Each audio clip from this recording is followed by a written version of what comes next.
Hey there, everyone. Welcome to another edition of the Night Sky This Week. I'm your host, Andrew Fazekas, the Night Sky guy. So great of you to join me wherever you're watching from. I love to see everyone in the comment section. Just jot down where they are located. It's great to see folks from all over the world. Of course, we share the same sky, so it's great. It's great to be back. I've been off for a couple of weeks.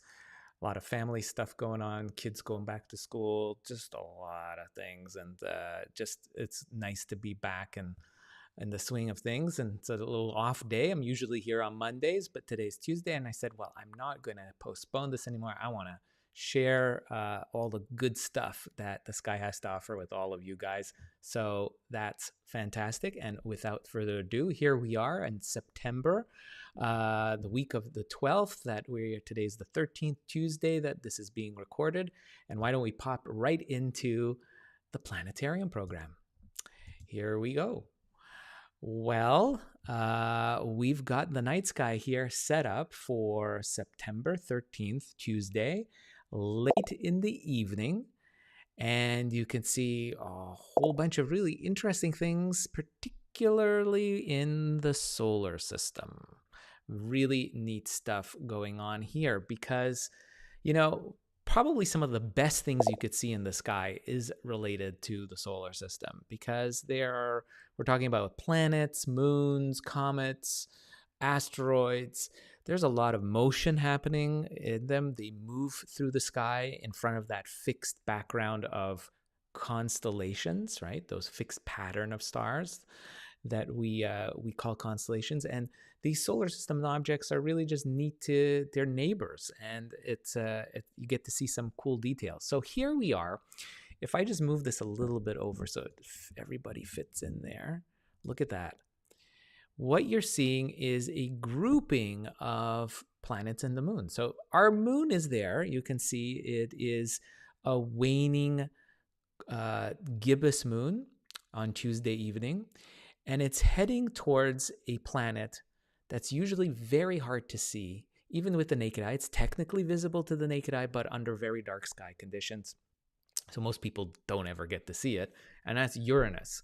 And the moon can act as a wonderful guidepost. Despite it being so brilliant, the glare is blinding, but if you take binoculars and telescopes, you have a good chance of actually spotting Uranus. And once you know where it is, once the moon goes away, and you know where to spot Uranus, you can go back in the following nights and see and track down Uranus yourself without the glare of the moon.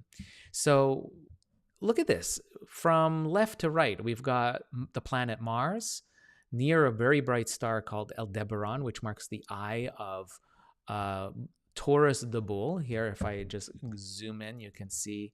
And this is out looking towards the east. There's Taurus the bull, the mythological figure, and the eye of the bull is marked by Aldebaran, a really neat, bright star that is really an orange giant, a red giant star, 66 light years away, believe it or not. And so you're looking back in time, 66 years, looking at this orange giant, this dying star right next to Mars. And the coloring is going to be a little bit different. I know on this animation here on my planetarium program, you can see this reddish color for Mars and an orangish color for Aldebaran. But I'd love to hear from you guys if you can distinguish these two colorations. They're very different.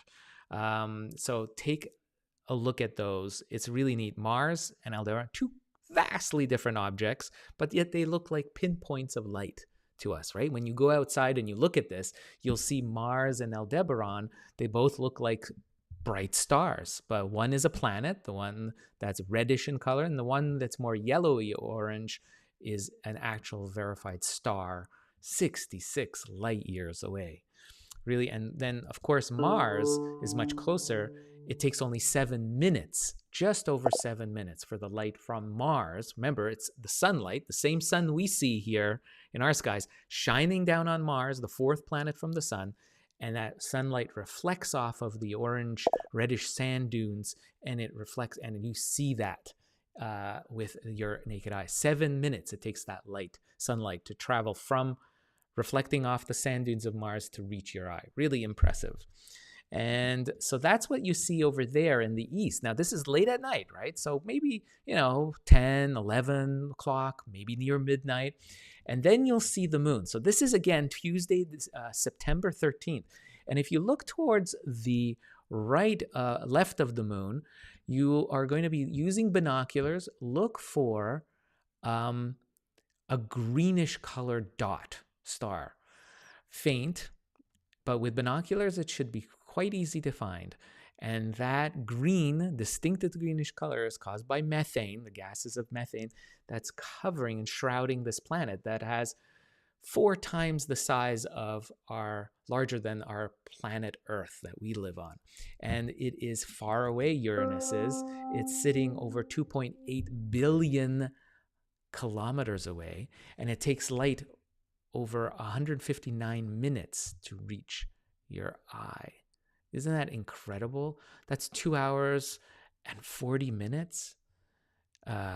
Really incredible. 2 hours and 40 minutes for the light to reach your eye from Uranus when you're looking through telescopes and binoculars. So this is Tuesday night, tonight, on this taping, as we're taping tonight, this show. And then you've got Jupiter, the brightest of all the planets right now, visible high in the southeast in the constellation Pisces, the fish. You can see that zodiacal constellation. And then to the right of that is another yellowy orangey star. And that is, in fact, planet Saturn. And so you've got this beautiful lineup of Saturn, Jupiter, the moon, Uranus, and Mars, beautifully splayed out from the east to the south in the evening. And tonight the moon is Tuesday, September 13th, is near Uranus. But look, it'll actually get even closer by Wednesday, the September 14th. Look at how close the moon is for us there. That is much more impressive, and it'll be on the dark side. And there's actually some parts of the world we'll see actually a occultation of Uranus, but that's really in more remote areas, and it's hard to see, but you will definitely see a close-up on Wednesday. So take those binoculars and telescopes and check out Uranus. And it'll be on here, as you can see, if I zoom in, you can see the darker, unlit portion of the disk of the moon is the side that you'll be looking for Uranus. So between Tuesday and Wednesday, the moon will have jumped from the right side of Uranus to the left side, from one side to the other. And it'll be much closer. And like I said, on the darker portion, the unlit portion side of the moon's disk is where you want to do your search of Uranus. And remember, you're looking for a distinctly greenish dot, greenish blue dot. That is Uranus, an ice giant. And remember, this is a planet that is the 7th planet from the sun. It's the second to last major planet. Neptune is farther, of course, but it is what did we say? It was 2.8 billion kilometers away, and it takes light 2 hours and 40 minutes practically for the light to reach. That sunlight reflecting off of the cloud tops of this ice giant world, and it's reflecting back to your eye. It's just incredible to think. So that's Wednesday night. And Wednesday night, that's where the moon is in Taurus, but in the chest of Taurus, the bull. But look what else is there. It's a great opportunity to get familiar with the sky, of deep sky objects too. Even though there's the glare of the moon that you're contending with, it's still an opportunity to find things. And if you look to the left of the moon on the lit portion side, and you kind of scan the side with your binoculars off to the side of the moon, you'll come across this beautiful star cluster. We've talked many times about this over the years in my broadcasts. It's one of my favorites, and I think probably many of yours who are avid sky watchers, is the Pleiades star cluster. The Pleiades, here I have marked, Alcyon is one of the brighter stars. It's a group of 7 naked eye stars all huddled together in one little spot. They're physically actually are connected. And what they look like through photographs is like this. It's just gorgeous. Some people say it looks like a miniature kind of miniature Little Dipper. But it's just a gorgeous collection of stars. We think that they're less than 100 million years old, and they are associated with each other. Long exposure photographs can actually capture some of the nebulosity, this glow. It's this gas that remains from the birthing cloud that these group of stars were born from. They were all born from the same cloud millions of years ago. And this is just some leftover cloud that's remained around the stars, sort of like a baby blanket almost, still swaddling some of these stars, these young stars that we see that make up the Pleiades star cluster. So where is that? Off to the side of the moon. Easy to see on Wednesday. This is September 14th.